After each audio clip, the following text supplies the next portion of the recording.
Bulletin का बाकायदा आगाज करेंगे और सबसे पहले आपको बताएं कि लाखड़ा कोल माइनिंग प्लांट की तामीर में बेजाब्तियों से मुतल्लिक खुद नोटिस केस की समाअत हुई। सुप्रीम कोर्ट में चीफ जस्टिस गुलजार अहमद का करप्शन के मुकदमात जल्द निपटाने का फैसला। चीफ जस्टिस ने मुल्क में 120 नई एहतसाब अदालतें कायम करने का हुक्म दे दिया। चीफ जस्टिस ने रिमार्क किए कि नैब रेफरेंसेस का फैसला तो 30 दिन में होना चाहिए। 20-20 साल से नैब के रेफरेंसेस ज़ेर-इल्तवा हैं। अदालत ने हुक्म दिया कि सेक्रेटरी कानून मुतल्लिका हुक्काम से हदायत लेकर नई अदालतें कायम करें। आपको अपडेट कर रहे हैं, लाखड़ा कोल माइनिंग प्लांट की तामीर में बेजाब्तियों से मुतल्लिक खुद नोटिस केस की समाअत हुई। चीफ जस्टिस गुलजार अहमद का करप्शन के मुकदमात जल्द निपटाने का फैसला। चीफ जस्टिस ने मुल्क में 120 नई एहतसाब अदालतें कायम करने का हुक्म दे दिया।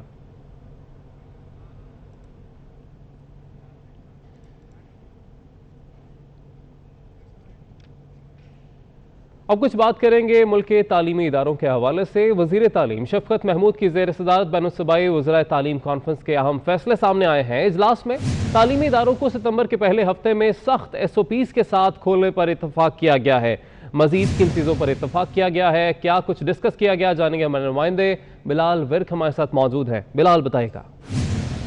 जी बिल्कुल, वजीर तालीम शफकत महमूद की जेर सदारत बैनुल सूबाई वज़राए तालीम कॉन्फ्रेंस में सितंबर के पहले हफ्ते में SOPs के साथ तालीमी इदारे खोलने का फैसला कर लिया है, जिसकी हतमी मंजूरी कल NCOC से ली जाएगी। कॉन्फ्रेंस में चारों सूबों आज़ाद कश्मीर और गिलगित बल्तिस्तान के वज़राए तालीम शरीक हुए। इजलास में ये फैसला हुआ कि तालीमी इदारे खोलने से कबल कोविड-19 की सूरत का जायजा लिया जाएगा। सितंबर से कबल भी कोरोना की सूरत पर 2 मजीद इजलास बुलाए जाएंगे, जिस पर तमाम वज़राए तालीम ने इत्तफाक किया। इजलास में फैसला किया गया कि अगर हालात बेहतर हुए तो 1 सितंबर को अदारे खोले जाएंगे। अगर हालात तशवीशनाक रहे तो तालीमी अदारे बदस्तूर बंद रहेंगे। 22 अगस्त को एक इजलास होगा। बैनुल सूबाई वज़राए तालीम कॉन्फ्रेंस में SOPs के साथ तालीमी इदारों में इम्तिहानात की इजाजत देने की तजवीज़ ज़ेरे गौर आई है, जिसमें तालीमी इदारों को SOPs के साथ इम्तिहानात लेने की भी इजाजत दी गई है। कल जो है शफकत महमूद साहब जो है वो 12:15 बजे PID में एक अहम प्रेस कॉन्फ्रेंस करेंगे, जिसमें वो पॉलिसी के बारे में बताएंगे। बहुत शुक्रिया बिलाल, आपने अपडेट किया। आगे बढ़ेंगे, आपको बताएं कि पायलट्स के मुश्तबा लाइसेंसेस के मामले पर वज़ीर आज़म इमरान खान को international federation of airline pilots association ने खत लिखा है। खत में पायलट्स के खिलाफ तहकीकात में आलमी इदारों को शामिल करने का मुतालबा किया गया है। आपको बता रहे हैं, पायलट्स के मुश्तबा लाइसेंसेस के मामले पर वज़ीर आज़म इमरान खान को खत लिखा गया है। इस खत की मज़ीद तफसील जानेंगे हमारे नुमाइंदे सईद अहमद सईद से। सईद बताएगा, क्या मुतालबा किया गया है इस खत में? जी बिल्कुल अली, पायलट्स के जो मुश्तबा लाइसेंस के मामले के ऊपर तहकीकात में आलमी इदारों को शामिल करने के हवाले से एक मरासला जो है वो वज़ीर पाकिस्तान इमरान खान को जारी किया गया है। और इस मरासले के मतन के मुताबिक जो पायलट्स के खिलाफ तहकीकात में आलमी इदारों को शामिल करने का मुतालबा समेत ये उसका मौक़िफ़ बनाया गया है कि वज़ीर हवाबाजी की जानब से जो बिना तहकीकात के पायलट्स के लाइसेंस जाली करार देने पर जो शदीद तरफदार हैं वो सामने आए हैं। और तमाम आज़ाद मुबस्सिरीन के मुताबिक मसला जो है वो खुद PIA में है, जबकि उसके बावजूद जो वज़ीर हवाबाजी की तरफ से बयान के साथ पर यूरोप में भी जो PIA के पाबंदी की सूरत है वो सामने आई है। और international federation of airline pilots association को जो है पायलट लाइसेंस स्टैंडर्ड और तैयारे हादसे की तहकीकात में मामत के लिए शामिल करने की अपील है वो की गई है। और ये कहा गया है कि वज़ीर हवाबाजी की तरफ से बगैर तहकीकात की ये बयान दिया गया कि पायलट्स के मुतअद्दिद लाइसेंस है वो जाली है, जबकि ये असल मकसद असल मामला जो है वो PIA इंतजामिया के अंदर है, जो को हल नहीं किया गया। और तमाम मुद्दा जो है वो PIA पायलट्स पर डाल रही है, जिसके ऊपर ये मुतालबा किया गया है कि इसके अंदर जो इंटरनेशनल मुबस्सिरीन है। ठीक है सईद अहमद सईद, आपने अपडेट किया, शुक्रिया आपका। और अब आपको बताएं, इस्लामाबाद के इलाके सेक्टर E7 में जामिया फरीदिया पर कब्जे के लिए 2 गिरोहों में तनाज़े जारी है। मौलाना अब्दुल अजीज के साथियों ने जामिया के एक फ्लोर पर कब्जा करके मौलाना अब्दुल गफ्फार के तालिबे इल्मों को बेदखल कर दिया है। जामिया फरीदिया के दूसरे फ्लोर पर मौलाना अब्दुल गफ्फार काबिज हैं। पुलिस और इंतजामिया की भारी नफरी मौके पर पहुंच गई। मुज़ाकरात से मसला हल करने की कोशिश की जा रही है। मज़ीद तफसीलात जान लेते हैं गोहर महसूद से। जी गोहर, अपडेट कीजिएगा हमें। जी आमना, ये इस्लामाबाद के पोस्ट सेक्टर E7 में जामिया फरीदिया वाक़िया है, जहां पर मौलाना अब्दुल गफ्फार इसके नायब मोहतमम के तौर पर खिदमात पर अंजाम दे रहे थे। गुज़श्ता 2 रोज़ कबल मौलाना अब्दुल अजीज वहाँ पर अपनी तलबात के हमरा वहां पर गए हैं और मदरसे के अंदर ये जराए दावा कर रहे हैं कि उन्होंने कब्जा कर लिया है और वहां पर जो मौलाना अब्दुल गफ्फार के तलबा है उनको मामलात से बेदखल कर दिया गया है। अब वहां पर दो फ्लोर मंजिला जो मदरसा है उसमें एक फ्लोर पर मौलाना अब्दुल अजीज जबकि दूसरे फ्लोर पर मौलाना अब्दुल गफ्फार का कब्जा है।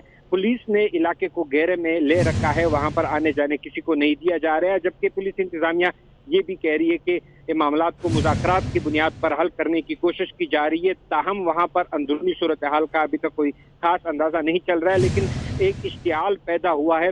उलमा जो इस्लामाबाद के उलमा है वो भी इस मामले पर मशावरत कर रहे हैं कि मामले को किस तरह अमन के साथ हल किया जा सकता है, जबकि दूसरी जानिब मौलाना अब्दुल अजीज अभी भी वहाँ पर जामिया फरीदिया में मौजूद है और उनकी तालिबात भी उनके हमरा मौजूद है। दूसरी जानिब मौलाना अब्दुल गफ्फार की इंतजामिया को। जी गौहर, बहुत शुक्रिया अपडेट करने के लिए। यूटिलिटी स्टोर्स पर मिर्च, इलायची और नमक महंगी कर दी गई है। 200 ग्राम लाल मिर्च की कीमत में 20 रुपए का इजाफा कर दिया गया है। कीमत 175 रुपए से बढ़ाकर 195 रुपए पर कर दी गई है। मजीद तफसीलात जान लेते हैं वकास अजीम से। जी वकास, अपडेट कीजिएगा। जी, यूटिलिटी स्टोर्स की जानिब से आज मुख्तलिफ अशिया ज़रूरत की कीमतों में इजाफा किया गया है, जिसमें 200 ग्राम लाल मिर्च की कीमत में 20 रुपए का इजाफा कर दिया गया है, जबकि जो इसके अलावा जो बाकी चीजें हैं उसमें 15 ग्राम सब्ज इलायची की कीमत में 100 रुपए से बढ़ाकर 130 रुपए कर दी गई है और नमक की कीमत में 2 रुपए तक का इजाफा किया गया है। 800 ग्राम आयोडीन नमक की कीमत 22 रुपए से बढ़ाकर 23 रुपए कर दी गई है, जबकि 800 ग्राम क्रिस्टल आयोडीन की कीमत 23 रुपए से बढ़ाकर 25 रुपए कर दी गई है। जी वकास, बहुत शुक्रिया। नायब इस्लामाबाद में पेशी के बाद मीडिया से गुफ्तगू में वज़ीर आला सिंध मुराद अली शाह का कहना है कि JIT के मामले पर अली जैदी ने इंतहाई गैर जिम्मेदारी का मुजाहिरा किया। अली जैदी को कोई भी मोटरसाइकिल पर चीजें दे जाता है। अली जैदी इन चीजों को सहीफा बताकर बयान करते हैं। अली जैदी ने मुलजिमों को फायदा पहुंचाने की कोशिश की। 7 दस्तखत वाली असल JIT रिपोर्ट वजारत दाखिला सिंध के पास जमा करा दी गई थी। 35 या 36 है, मेरा जहाँ तक याद पड़ता है 35 सफ़ात की है। हर पेज नंबर्ड है, हर पेज पे ओरिजिनल सिग्नेचर है। तो JIT तो एक ही है ना यार। अब मैं घर पे बैठ के 100 सफ़ात की कोई कार्रवाई डाल दूं और मोटरसाइकिल पे बैठ के आपको दे जाऊं, आपको पता भी नहीं मोटरसाइकिल पे कौन है। चले मुराद अली शाह आया तो आप कहेंगे यार ये शायद जिम्मेदार आदमी है। आपको कोई मोटरसाइकिल पे बंदा आए दे जाए और आप अगले दिन यहाँ कौमी असम्बली में खड़े होकर उसको लहराएं और अली जैदी की बात ना करें। उसको लोग गेट पे चीज़ें दे जाते हैं अनसाइंड, रात को आता है कोई मोटरसाइकिल पे उसको दे जाता है कागज़ और अगले दिन से वो उसको कुरानी सहीफा मान के और सबको आप लोगों को बताते हैं। अली जैदी जो बात करते हैं उस पर भरोसा करना थोड़ा सा मुश्किल नज़र आ रहा है। मेरा नहीं ख्याल है प्राइम मिनिस्टर साहब इतनी गैर जिम्मेदाराना बात करेंगे। वज़ीर आला सिंध मुराद अली शाह का कहना है कि इमरान खान ने खुद कहा था पीपल्स पार्टी नजरियाती पार्टी है। जनरल ज़ियाउल हक और जनरल मुशर्रफ ने पीपल्स पार्टी खत्म करने की कोशिश की लेकिन ना कर सके। देखते हैं ये क्या बेचते हैं। इमरान खान ने खुद, मैंने भी रिसेंट सुना है एक इंटरव्यू, कहा कि पीपल्स पार्टी नजरियाती पार्टी है। ज़ियाउल हक ने इसको ख़त्म करने की कोशिश की, नहीं हुई। मुशर्रफ ने ख़त्म करने की कोशिश की, नहीं हुई। तो ये लोग क्या बेचते हैं। लाहौर के मजीद 7 इलाके कोरोना के रडार पर हैं। स्मार्ट सैंपलिंग के नताइज के पेश नजर वाबदा टाउन, DHA टाउनशिप और जोहर टाउन C ब्लॉक समेत 7 इलाके आज रात 12 बजे सील करने का फैसला कर लिया गया है। तफसीलात के लिए देखिए उस्मान अलीम की रिपोर्ट। शहर में एक बार फिर स्मार्ट लॉकडाउन लगाया जाएगा। कोरोना के ज्यादा केसेस वाले मजीद 7 इलाके सील किए जाएंगे। 61 इलाकों में पहला स्मार्ट लॉकडाउन 14 रोज के लिए 16 जून था 30 जून लगाया गया। दूसरा स्मार्ट लॉकडाउन 10 रोज के लिए 24 जून को लगाया गया और 30 जुलाई को खोला गया। मजीद 7 इलाकों में तीसरा स्मार्ट लॉकडाउन 1 हफ्ते के लिए आज रात 12 बजे लगेगा। जिला इंतजामिया ने गुज़िश्ता 3 हफ्तों में की जाने वाली स्मार्ट सैंपलिंग के नताइज सामने आने पर शहर के मजीद 7 इलाकों को बंद करने का फैसला कर लिया है। इन इलाकों में टाउनशिप A2 ब्लॉक, DHA मुकम्मल, EME मुकम्मल, वाबडा टाउन मुकम्मल, जोहर टाउन C ब्लॉक, चुंगी अमरसद्दू मेन बाजार और मलिका आबादी, पंजाब गवर्नमेंट स्कीम और ग्रीन सिटी शामिल हैं। डिप्टी कमिश्नर दानिश अफजाल का कहना है कि इन तमाम इलाकों को आज रात 12 बजे सील कर दिया जाएगा। असिस्टेंट कमिश्नर और पुलिस की ड्यूटियां लगा दी गई हैं। स्मार्ट सैंपलिंग के दौरान इन 7 इलाकों में मजमूई तौर पर 877 केसेस रिपोर्ट हुए। इश्तिहारियों के साथ मुकाबले में शहीद DSP अल्लामा इकबाल की नमाज जनाजा सवाबी पुलिस लाइन्स में अदा कर दी गई। नमाज जनाजा में IG सनाउल्लाह अब्बासी समेत पुलिस अफसरों और जवानों ने शिरकत की। मज़ीद तफसीलात जान लेते हैं अनवारुल हक से। जी अनवारुल हक, बताइएगा। जी बिल्कुल, जैसा कि आपको मालूम है कि आज ज़िला सवाबी की तहसील रजड़ में एक वाक़या पेश आया था कि पुलिस और इश्तिहारियों के दरमियान फायरिंग हुई थी। उस फायरिंग में DSP रजड़ अल्लामा इकबाल शहीद हुए थे। उनके साथ उनके 2 गनर वो भी शदीद ज़ख्मी हुए थे। शहीद का जनाजा अभी यहाँ पुलिस लाइन सवाबी में हो गया। उस इस जनाजे में IGP खैबर पख्तूनख्वा ने ख़ुसूसी शिरकत की। उनके साथ DIG मर्दान और दूसरे अफसरान भी मौजूद थे। इस मौके पर MPA और MNA भी मौजूद थे। यहाँ पर जनाजा होने के बाद उनको आबाई गांव चरहदा रवाना कर दिया गया है, जहाँ 6 बजे उनका जनाजा होगा और वहाँ उनका गार्ड ऑफ ऑनर पेश किया जाएगा। याद रहे कि अल्लामा इकबाल चरहदा से रजड़ तहसील ट्रांसफ़र हुए थे। उनके 3 बेटे और 2 बेटियाँ सोगवार उन्हें छोड़ी। बहुत शुक्रिया अपडेट करने के लिए। शहर-ए-कात में बिजली की लोड शेडिंग के साथ बारिश के बाद होने वाले फॉल्ट ने भी शहरियों की जिंदगी अजीरन बना रखी है, जबकि लोड शेडिंग का दौरानिया 3 घंटे से बढ़ाकर 8 से 10 घंटे कर दिया गया है। इस वक्त लोड शेडिंग की क्या सूरत हाल है, जानेंगे हमारे नुमाइंदे इरफान अब्बासी से। इरफान, बताइएगा। जी बिल्कुल, के इलेक्ट्रिक की जानिब से जो लोड शेडिंग का दौरानिया था उसके अंदर पहले ही इजाफा कर दिया गया था। लोग उससे ज़्यादा परेशान थे। दूसरी जानिब अब बारिश के बाद जो शिकायत है वो आम है कि तारों के टूट जाना या फिर जो PMT है उसके अंदर ब्लास्ट का हो जाना, इस तरह की शिकायत के बायस भी लोग सारी रातें जाग कर के गुजारने पर मजबूर हो गए।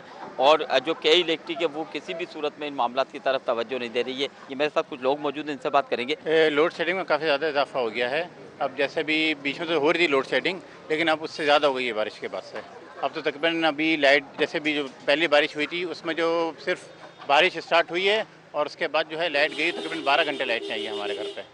ये सूरत हाल है कि एक तरफ लोड शेडिंग के दौरानिए में इजाफा किया गया है, दूसरी जानिब जो बिल घरों पर भेजे जा रहे हैं वो काफ़ी ज़्यादा भेजे जा रहे हैं। और अगर लोग शिकायत के तौर पे के इलेक्ट्रिक के ऑफिस जाते हैं तो वहाँ उसकी इंस्टॉलमेंट की जाती है और फिर दूसरे ही महीने वो बिल लगाने के बाद मज़ीद बिल को भेजा जाता है, जिससे लोग माली मुश्किलात का भी शिकार हो गए। इस हवाले से कराची के शहरियों ने एक बार फिर वज़ीर-ए-आज़म पाकिस्तान से मुतालबा किया है कि वो इस जानिब तवज्जो दें और जो के इलेक्ट्रिक के इसके मामला के अंदर सुधार लाएं। ठीक है इरफान, आपने अपडेट किया, बहुत शुक्रिया आपका। अब आपको बताएं कि chairman consumer association Kaukab Iqbal ने डेयरी फार्मर्स की जानिब से दूध की कीमतों में इजाफे को मुस्तरद कर दिया है। वो कहती हैं कि डेयरी फार्मर्स महंगाई के सताए शहरियों को मजीद मुश्किल में मुब्तला कर रहे हैं, जिसकी इजाज़त नहीं दी जाएगी। सालों से जो है जब भी कमिश्नर कराची दूध का रेट मुकर्रर करते हैं तो उस पर कोई अमल पैरा नहीं किया जाता। यानी अभी 94 रुपीज़ का यहाँ पे दूध का रेट मुकर्रर किया गया है, मगर डेयरी फार्मर्स, रिटेलर्स, होलसेलर्स ये सब अपनी मनमानी करते। इनका दूध क्या 100% सही है? और इनका दूध, मैंने यहाँ पे एक रिपोर्ट पढ़ी थी जो किसी रिसर्च इदारे ने बनाई थी, उसमें बताया था कि कराची के हर डिस्ट्रिक्ट में जो है वो कोई खालिस दूध नहीं मिलता। गैर मियारी दूध पी रहे हैं लोग, वैसे ही उनकी सेहत तबाह हो रही है, महंगा दूध खरीद रहे हैं। तो ये जो इक़दामात हैं डेयरी फार्मर्स के, इसको मैं अक्सर मुस्तरद करता हूँ और हुकूमत से कहता हूँ, कमिश्नर कराची से कहता हूँ कि हुकूमती रिट कायम करें। अगर आपकी हुकूमती रिट कायम नहीं होगी तो सारिफीन की जेब से आप ये देखिएगा, अगर 10 रुपये बढ़ते हैं तो 70 लाख लीटर पे कराची की शहरियों की जेब से कितना पैसा निकल जाएगा। दूध की कीमतों में इजाफे पर कराची के शहरियों का कहना है कि सब अशिया महंगी होती जा रही हैं। हुकूमत और इदारे शहरियों को रिलीफ फराहम करें और महंगाई को कंट्रोल करें। तो जुलाई से दूध की प्राइसेस बढ़ रही हैं, 110 से 120 रुपये हो रही हैं। आम शहरी के ऊपर इसका बर्डन पड़ेगा, तो गवर्नमेंट को चाहिए कि कंट्रोल करे इसको। ये 10 रुपये इन्होंने बढ़ाया तो ये सारा वही हुकूमत का है ना, पेट्रोल बढ़ा दिया एकदम से। ये सारी जो भी चीज़ें रिटेल प्राइसेस की, ये तो सारी आती वफाक में। वफाक को लेनी चाहिए, सीधी बात है। पेट्रोल क्यों महंगा कर रहे हैं वो? 100 रुपये लीटर तो कर दे, 10 रुपये बढ़ा देते हैं ये लोग। जिस चीज़ पर नोटिस लेते हैं फिर उस चीज़ को बढ़ा देते हैं। अब कुछ बात करेंगे मौसम के हवाले से। कराची में वक्फे से बारिश का सिलसिला जारी है, जिसके बाद शहर का मौसम खुशगवार हो गया है। महकमा मौसमियात के मुताबिक कराची में सबसे ज़्यादा 6 मिलीमीटर बारिश PAF फैसल बेस में रिकॉर्ड की गई। कराची के मुख्तलिफ इलाकों की मौसम की सूरत हाल जानेंगे हमारे नुमाइंदे जावेद कायम खानी हमारे साथ मौजूद हैं। जावेद, बताएगा क्या कहना है महकमा मौसमियात का? कराची में पीर के रोज शुरू होने वाला मानसून का पहला स्पेल जारी है। वक्फे वक्फे से कराची के मुख्तलिफ इलाकों में हल्की और तेज़ बारिश का सिलसिला जारी है। महकमा मौसमियात के मुताबिक आज जो है वो PF बेस मसरूर पर रिकॉर्ड की जाने वाली सबसे ज़्यादा बारिश 6 मिलीमीटर रिकॉर्ड की गई है, जबकि Masroor base, north Karachi, north Nazimabad और एयरपोर्ट के अतराफ 4.4, जबकि यूनिवर्सिटी रोड पर 5 मिलीमीटर बारिश रिकॉर्ड की गई है। शहर के मुख्तलिफ इलाकों में महकमा मौसमियात का कहना है कि वक्फे वक्फे से बारिश जो है वो जारी रहेगी। मतलब अब भी जो है वो अबर आलूद है और बादल छाए हुए हैं, बादलों की आंख मचोली जारी है। कभी सूरज के साथ जो है वो किरणें आती हैं और कभी जो है बादल छाए रहते हैं और बादलों का ये दबाव और हब्स जो है उसके बाद बारिश का सिलसिला भी जारी है। बारिश के बाद मौसम भी कुछ बेहतर हो गया है, गर्मी का जोर जो है वो भी टूट गया है, शहरियों के चेहरे भी खिल उठे हैं। महकमा मौसमियात का कहना है कि मजीद आज रात तक ये बारिश का सिलसिला इसी तरह वक्फे वक्फे से जारी रहेगा। कहीं और कई इलाकों के अंदर हल्की और कहीं पर जो है वो तेज़ बारिश रिकॉर्ड की जाएगी। जी बहुत शुक्रिया अपडेट करने के लिए। मानसून की बारिशों के साथ ही तरक्याती काम आवाम के लिए परेशानी का बायस बन जाते हैं। आवाम के साथ कारोबारी तबका भी परेशानी से दो चार है। इसी हवाले से मजीद तफसीलात जान लेते हैं महमूद रियाज से। जी महमूद बताइएगा। शहर कायद में मुसलसल मानसून की बारिशों का सिलसिला जारी है, मगर इन बारिशों के बाद जो सड़कों का हाल होता है, जो आवाम की परेशानियों में इजाफा हो जाता है, वो भी सबके सामने। ये सड़क है, यकीनन इस पर लाइन डाली गई है, तामीराती काम हुए, लेकिन उस वक्त का इंतखाब किया जाता है जब मानसून का सीज़न शुरू होने वाला होता है। यही वजह है कि पाइपलाइन डाली जाती है, गटर लाइन साफ़ की जाती है, जो कुछ भी होता है जिसके बायस जो है वो पानी जमा हो जाता है, कीचड़ बन जाता है। लोग तामीराती काम, ये तरक्याती काम तो होते हैं, लेकिन ये मानसून जब बारिश हो रही थी तभी क्यों होते और कितनी प्रॉब्लम है इस सड़क से? बहुत मसला है, हफ्ता 10 दिन से ज़्यादा हो गए हैं, इन्होंने रिपेयरिंग अभी तक नहीं की है। बाइक वालों के लिए खास तौर पर बहुत परेशानी है, पैदल चलने वालों के लिए बहुत परेशानी है। पहले ऐसा नहीं होना चाहिए। ये देखिए यहाँ पर जो है ये पानी जो पाइपलाइन है ये भी टूटी हुई है। दूसरी तरफ जो है शहरी इंतज़ामिया जो है वो बिल्कुल गायब हो जाती है कि यहाँ पर अगर इसको लेवल किया जाए, या जो दूसरे सैनिटरी वर्कर्स हैं वो यहाँ नज़र नहीं आते और आवाम जो है वो यकीनन परेशानी का शिकार रहती है। यहाँ पर अगर तरक्याती काम हुए हैं तो उनको ऐसे मौसम में किया जाना चाहिए कि वो मानसून से पहले जो है वो कंप्लीट हो जाएं, लेकिन होता ये है कि हुकूमत की तरफ से भी या शहर इंतज़ामिया की तरफ से भी जो गड्ढे खोदे जाते हैं वो जो है जब बारिश होती है तो उनमें पानी भर जाता है और एक पूरा कीचड़ और वो समुंदर का जो है वो मंजर पेश कर रहे होते हैं, जो कि आवाम की परेशानी में इजाफा करने के लिए। कराची में जारी हालिया मानसून बारिशों में करंट लगने के मुख्तलिफ वाक़यात में 3 अफराद जाँ बहक हो गए हैं। मज़ीद तफसीलात जान लेते हैं हबीब खान से। जी हबीब हमें बताइएगा। जी बिल्कुल, शहर कायद में हालिया मानसून बारिशों का जो स्पेल है वो शहर कायद में जानी भी जो है वो नुकसान का बायस बन गया है।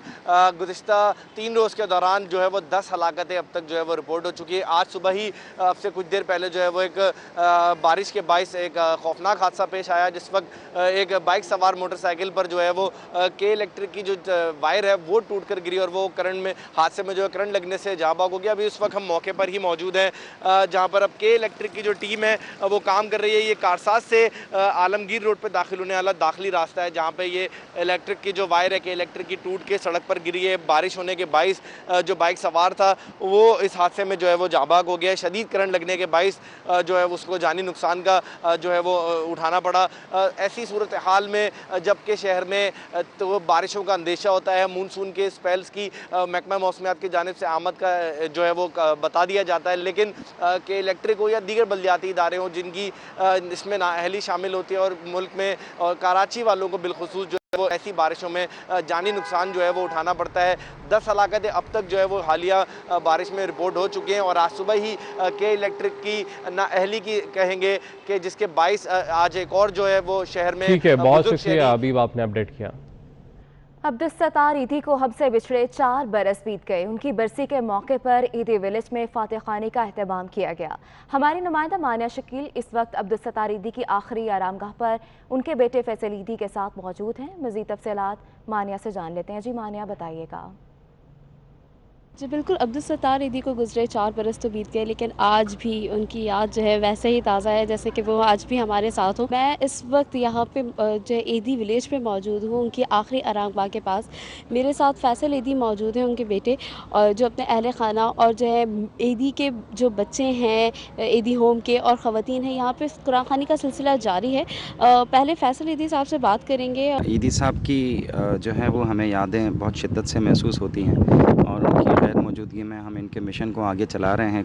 बहुत मुश्किलात हैं और जो है वो अल्लाह हमारा साथ दे रहा है।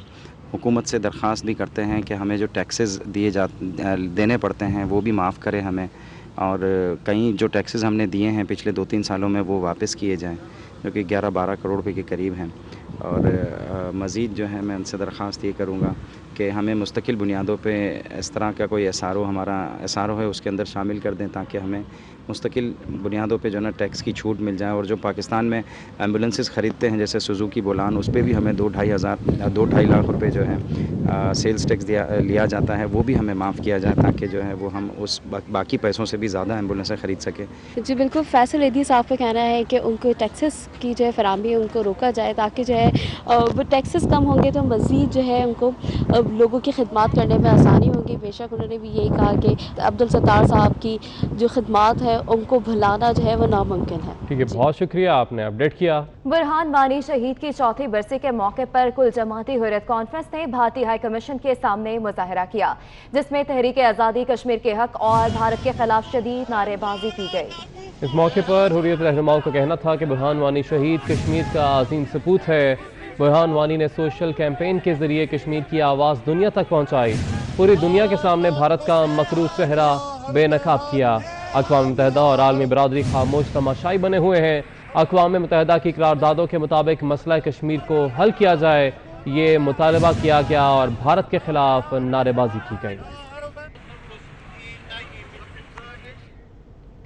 बड़ी ईद अभी आई नहीं और माल बनाने वाले पहले ही सरगर्म हो गए। बकर ईद से पहले ही हर पकवान में इस्तेमाल होने वाला टमाटर कई गुना महंगा कर दिया गया। प्याज, अदरक, लहसुन, लीमू और हरी मिर्च के रेट भी बढ़ा दिए गए। तो आपको बता रहे हैं कि बड़ी ईद अभी नहीं आई और माल बनाने वाले पहले ही सरगर्म हो गए। ईद से 1.5 माह पहले ही टमाटर आवाम की पहुंच से दूर हो गए। चंद रोज पहले तक 15 से 20 रुपए में बिकने वाला टमाटर यकदम 1000% तक महंगा कर दिया गया। लाहौर में टमाटर 2 रोज पहले तक 200 रुपए किलो तक फरोख्त होता रहा, तहम अब टमाटर की कीमत में मामूली कमी आई है। लीमू 180, अदरक 480 और लहसुन 350 रुपए में बिक रहा है। कराची में टमाटर 120 से 150 रुपए से कम में दस्तयाब नहीं। लीमू, अदरक, लहसुन, पुदीना, धनिया और हरी मिर्च की कीमतें भी बढ़ा दी गईं। इस्लामाबाद में भी टमाटर ने सेंचुरी मुकम्मल कर ली। शहर इक़्तिदार में टमाटर 150 रुपए किलो फरोख्त किया जा रहा है। अदरक 400, लहसुन 320, लीमू 200 और प्याज 60 रुपए किलो में बेचा जा रहा है। मुल्तान में टमाटर यकमुश्त 100 रुपए किलो महंगा कर दिया गया। अब फी किलो टमाटर 120 रुपए में दस्तयाब है। दूसरी सब्जियों के रेट भी आसमान से बातें कर रहे हैं, जिस पर शहरी परेशान दिखाई देते हैं। गुजरात में टमाटर 90 रुपए इजाफे से 140 रुपए किलो में फरोख्त किया जा रहा है, जबकि पहलवानों के शहर गुजरावाला में टमाटर की फी किलो कीमत 160 रुपए है। हैदराबाद में 40 रुपए किलो वाला टमाटर अब 120 रुपए से कम में दस्तयाब नहीं। लाड़काना में भी टमाटर 120 रुपए में फरोख्त किया जा रहा है। अदरक, लहसुन, प्याज और दीगर अशिया की कीमतों में भी इजाफा कर दिया गया। पेशावर में टमाटर 30 रुपए किलो महंगा कर दिया गया। 50 रुपए में मिलने वाला टमाटर 80 रुपए किलो में फरोख्त किया जा रहा है। मुल्क में सोने की कीमत बुलंद तरीन सतह पर पहुंच गई। 2400 रुपए इजाफे के साथ सोने की फी तोला कीमत 1,08,300 रुपए हो गई है। मजीद तफसीलात जान लेते हैं हबीब खान से। जी हबीब, हमें अपडेट कीजिएगा। जी बिल्कुल, ऑल सिंह सराफा बाजार की जानिब से आज के जो रेट जारी किया गया है उसके मुताबिक सोने की जो कीमत है उसमें 2400 रुपए का इजाफा हुआ है, जिसके बाद मुल्क की तारीख में पहली मरतबा सोना 1,08,300 की सतह पर जो है वो फी तोला पहुंच गया है। जबकि 10 ग्राम सोने की बात करें तो 10 ग्राम सोने की कीमत में भी 2058 रुपए का इजाफा हुआ है, जिसके बाद 92,850 रुपए की जो है वो 10 ग्राम की कीमत हो गई है। जी हबीब, बहुत शुक्रिया अपडेट करने के लिए। लाहौर के इलाके मांगा मंडी में अगवा होने वाला नौजवान वापस आ गया है। इशफाक अहमद को 20 लाख रुपए तावान लेकर रिहा किया गया। वर्षा ने इल्जाम आयद किया है कि पुलिस ने मुकदमे में तावान की दफात ही दर्ज नहीं की। मजीद तफसीलात जान लेते हैं इरफान मलिक से। जय इरफान, हमें अपडेट कीजिएगा। जी बिल्कुल, आपको बताया कि ये मांगा मंडी का इलाका है और यहाँ पे जो एक नौजवान इशफाक को खेतों में काम करते हुए अगवा किया गया। मुसल्लह अफराद थे जिन्होंने इसको अगवा किया और उसके बाद उसके पुरसा को फोन करके धमकियां देते रहे, उनसे जो तावान का मुतालबा करते रहे। इसमें आपको बताएं कि बुरसा की जानिब से कहा जा रहा है कि 50 लाख रुपए तावान जो तलब किया गया था, लेकिन उसके बाद बार्गेनिंग हुई और 20 लाख रुपए पे वो एग्री हुए, जिसकी अदायगी एक बच्चे के थ्रू की गई, क्योंकि अगवाकारों ने कहा कि एक बच्चा वहां पे जंगल में आएगा मांगा मंडी के इलाके में, उसको पैसे दिए जाएं, जिसके बाद उनके भाई को रिहा किया जाएगा। और इसी तरह बच्चे को जब पैसे दिए गए तो कुछ ही देर बाद वो नौजवान इशफाक अहमद जो है उसको रिहाई दी गई। लेकिन मुर्सा की जानिब से ये कहा जा रहा है कि आज 15 रोज गुजर चुके हैं, पुलिस की जानिब से इस वाक़े के खिलाफ मजीद जो कार्रवाई अमल में नहीं। मालिक, बहुत शुक्रिया अपडेट करने के लिए। सवात प्रेस क्लब में 24 न्यूज की नशरियात की बहाली पर सहाफियों ने मिठाइयां तकसीम की। सहाफियों ने चैनल का लाइसेंस बहाल करने पर लाहौर हाई कोर्ट का शुक्रिया अदा किया। 24 न्यूज़ की नशरियात की बहाली की खुशी में सवात प्रेस क्लब में खुशी मनाई गई। सहाफियों ने एक दूसरे को मिठाई खिलाई। इस मौके पर खिताब करते हुए प्रेस क्लब के चीफ ऑर्गेनाइजर गुलाम फारूक ने कहा कि लाहौर हाई कोर्ट का फैसला आज़ादी सहाफ़त की जीत है। प्रेस क्लब के चेयरमैन शहजाद आलम का कहना था कि लाहौर हाई कोर्ट ने कारकुन सहाफ़ियों का मौशी कत्ल रोक दिया। उन्होंने कहा कि सवात के सहाफ़ी 24 न्यूज़ के साथ शाना बशाना रहेंगे। न्यूज़ स्टूडियो से फिल वक्त इतना ही। मज़ीद बाखबर रहने के लिए देखते रहिए 24 न्यूज़ HD।